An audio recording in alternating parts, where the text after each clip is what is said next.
On a hot summer day, a thirsty crow flew through the sky in search of water. The scorching sun made him feel weaker with every passing moment. Oh dear, I've been searching everywhere for water, but I can't find a single drop. I must keep looking. I have to find something soon. Not there. Nothing here either. Will I ever find water? Just when the crow was about to give up, he spotted something that gave him hope.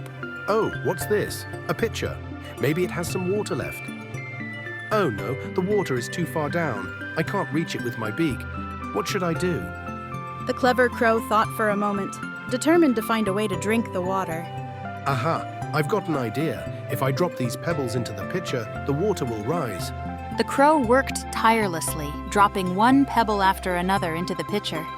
Slowly but surely, the water began to rise. It's working. Just a few more pebbles and I'll be able to reach the water. The crow dips its beak into the pitcher and drinks the water, feeling refreshed and relieved. And so the clever crow flew away, leaving us all with an important lesson. Where there's a will, there's always a way.